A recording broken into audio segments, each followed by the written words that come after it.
Welcome back friends, एक बार फिर से बहुत बहुत स्वागत है आपका अपने चैनल हिंदी जी के ट्रिक्स पर। तो आज का ये हमारा फिजिक्स जो एमसीक्यू की हमारी सीरीज चल रही है, इसका तीसरा वीडियो होने वाला है। आई होप आपने पहले दो वीडियोस देख लिए होंगे, नहीं देखे डिस्क्रिप्शन में आपको लिंक मिल जाएगा, क्लिक करके देख लीजिएगा। तो चलिए करते हैं शुरू। आज का पहला प्रश्न है कि कौन सा तापमान सेंटीग्रेड और फ़ारेनहाइट दोनों मापक्रमों में एक समान होता है। फ़ारेनहाइट और सेंटीग्रेड में दोनों के लिए वैल्यू क्या होती है, समान होती है। तो देखिए इसका ऑप्शन सही है डी, यानी कि ऑप्शन नंबर डी बिल्कुल सही है, -40 डिग्री सेल्सियस। यहाँ पर देखिए सेल्सियस नहीं होगा, क्योंकि यहाँ पर क्या होगा, -40 डिग्री, और -40 डिग्री जो होता है ना, ये फ़ारेनहाइट और सेल्सियस में दोनों के लिए बराबर होता है। आप चाहे तो खुद से निकाल कर देख सकते हैं।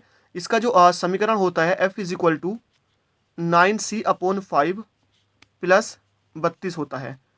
ठीक है, ये वो समीकरण है जिससे आप फ़ारेनहाइट को सेल्सियस में बदल सकते हैं। अब चूंकि फ़ारेनहाइट और सेल्सियस की आपको बराबर वैल्यू लेनी है, तो इनकी बराबर वैल्यू डाल दीजिएगा, कुछ भी एक्स डाल दीजिएगा। तो x = 9x/5 और प्लस 32। इसको आप कैलकुलेट करेंगे तो यहाँ से आपको -40 ही मिलने वाला है। आप चाहे तो इसको कैलकुलेट कर कर देख सकते हैं। ठीक है, कर लीजिएगा। तो -40 डिग्री ऐसा तापमान है जो फ़ारेनहाइट और सेल्सियस में दोनों के लिए क्या होता है, बराबर होता है। नेक्स्ट है क्वेश्चन नंबर 2 हमारे पास। नंबर 2 है, कमरे में रखे रेफ्रिजरेटर के दरवाजे खुले छोड़ दिए जाएं तो क्या होगा। ए, कमरा ठंडा हो जाएगा, कमरा रेफ्रिजरेटर के ताप से अधिक ठंडा होगा। सी है, धीरे धीरे कम गर्म हो जाएगा। डी है, कमरे में वायु का जो ताप है वो अपरिवर्तित रहेगा। तो देखिए ऑप्शन नंबर सी बिल्कुल सही होगा, जो कमरा है वो धीरे धीरे गर्म होने लगेगा। उसका रीज़न भी ये होता है क्योंकि जैसे कि ताप खुल जाएगा तो फ्रिज को जो है ज़्यादा काम करना पड़ता है, यानी कि जो अंदर पदार्थ होते हैं उसको गर्म करने के लिए। क्योंकि क्या होता है, फ्रिज के अंदर जो सब्जी वगैरह कुछ भी रखा होता है वो ठंडा होता है और बाहर जो तापमान होता है वो गर्म होता है। तो गर्म से ऊष्मा का प्रवाह होने लगता है ना, ऊष्मागतिकी के नियम के कारण। तो कमरा क्या हो जाता है, धीरे धीरे गर्म होने लगता है। ठीक है, नेक्स्ट है नंबर 3। जब गर्म पानी को मोटे कांच के गिलास के ऊपर छिड़का जाता है तो वह टूट जाता है, इसका कारण क्या है। देखिए उसका कारण ये होता है, ऑप्शन नंबर ए बिल्कुल इसका सही है, अचानक से गिलास क्या हो जाता है, विस्तारित हो जाता है। क्योंकि जैसे ही आपने देखा होगा गर्म होने पर वो फैल जाता है। उसका रीज़न ये होता है, जैसे इसको गर्म करते हैं, है ना, गर्म पानी डालते हैं, तो जितने पार्ट में वो डलता है वहाँ के जो कण होते हैं वो उनकी गतिज ऊर्जा बढ़ जाती है। और गतिज ऊर्जा बढ़ने के कारण उसका आयतन बढ़ता है, मतलब उसका विस्तार होने लगता है। और विस्तार होने के कारण वो क्या होता है, टूट जाता है। तो अचानक से गिलास क्या हो जाता है, विस्तारित हो जाता है। नेक्स्ट है नंबर 4। नंबर 4 है, बर्फ पर दाब बढ़ने से उसका गलनांक क्या होता है। ऑप्शन नंबर ए बिल्कुल सही है, उसका गलनांक क्या होता है, घट जाता है। गलनांक घटने का रीज़न ये है क्योंकि बर्फ में क्या होते हैं, जो हाइड्रोजन बंध बने होते हैं, जो वायु कोष होते हैं, जब उसको आप दबाएंगे तो बर्फ का जो घनत्व है वो बढ़ जाता है ना, और आयतन क्या होता है उसका घट जाता है। तो यही कारण होता है कि उसका जो मतलब गलनांक है वो भी क्या होता है, घट जाता है। नेक्स्ट है नंबर 5। ऊर्ध्वपातज पदार्थ यानी ऊर्ध्वपातज पदार्थ क्या है।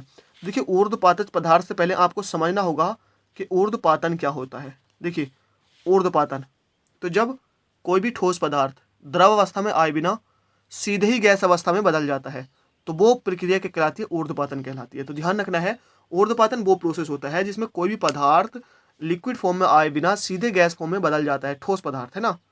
क्योंकि आप किसी भी ठोस को गर्म करेंगे तो पहले लिक्विड में फिर गैस में।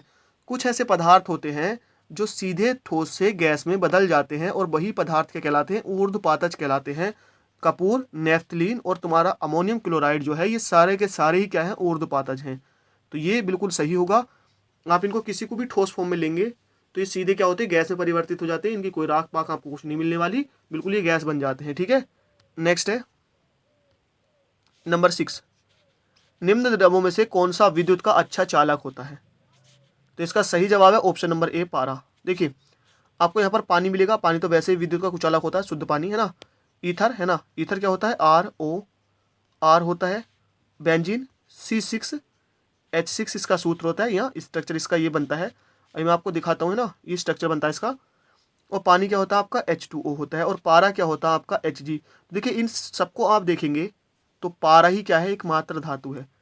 और धातु ही क्या करती हैं, विद्युत का चालन करती हैं। उसका रीज़न ये होता है क्योंकि इनमें मुक्त इलेक्ट्रॉन पाए जाते हैं। तो इसलिए सबसे अच्छा जो चालक होगा वो कौन होगा, पारा होगा। नेक्स्ट है नंबर 7। नंबर 7 है, मिट्टी के घड़े में निम्न में से किस क्रिया के कारण जल ठंडा रहता है, यानी किस कारण जो है जल ठंडा रहता है। तो इसका सही जवाब है ऑप्शन नंबर बी, वाष्पीकरण के कारण। क्योंकि देखिए आपने घड़ा देखा होगा तो घड़े जो होते हैं वो बने होते हैं मिट्टी के। यहाँ पर मिट्टी के घड़े की बात हो रही है। अब इनकी जो ये बाहरी सतह होती है, क्योंकि मिट्टी के बने होते हैं तो अंदर का कुछ पानी रिसकर कहाँ आ जाता है, बाहरी सतह पर जम जाता है। अब पानी तो कहीं भी खुले में होगा, उसका वाष्पन होगा। तो ये जो सतह वाला इसके पानी होता है, इसका भी क्या होता है भाई, वाष्पन होता है। और वाष्पन होने के लिए जो एनर्जी चाहिए होती है वो घड़े के अंदर वाले पानी से ली जाती है। तो ये तो वाष्पन में उड़ जाता है, लेकिन अंदर वाले घड़े से जो है वो एनर्जी ली जाती है। तो अंदर वाले पानी की जो ऊर्जा होती है, जो एनर्जी होती है, वो कम हो जाती है, ताप कम हो जाता है। इसी कारण जो अंदर वाला पानी होता है वो क्या होता है, ठंडा हो जाता है। तो किसके कारण होता है, वाष्पीकरण के कारण। नेक्स्ट है नंबर 8, प्रकाश जिन छोटे छोटे कणों से मिलकर बना होता है। देखिए कणों की जगह यहाँ पर आपको कहीं कहीं पैकेट भी मिल सकते हैं, कि जिन छोटे छोटे पैकेटों से मिलकर बना होता है, तो ध्यान रखना उन्हें कहते हैं फोटोन। क्या कहते हैं, फोटोन कहते हैं। नेक्स्ट है नंबर 9। नंबर 9 है, चंद्र सतह पर एक प्रेक्षक को दिन के समय आकाश दिखाई देगा। दिन के समय कैसा दिखाई देगा, तो देखिए काला दिखाई देगा। यहाँ पर दिन इसलिए यूज हुआ क्योंकि रात में तो अमूमन काला ही दिखाई देगा, है ना। तो दिन के समय क्या होगा, क्योंकि प्रकाश का प्रकीर्णन नहीं होता है, तो वहाँ पर जो है प्रकीर्णन प्रकाश का नहीं होता है, क्योंकि वायुमंडल नहीं है तो प्रकीर्णन नहीं होगा, तो आकाश कैसा दिखाई देगा, काला ही दिखाई देगा। ठीक है। और देखिए रात में तो क्योंकि यहाँ से भी काला ही दिखाई देता है, क्योंकि प्रकाश का प्रकीर्णन नहीं हो पाता है।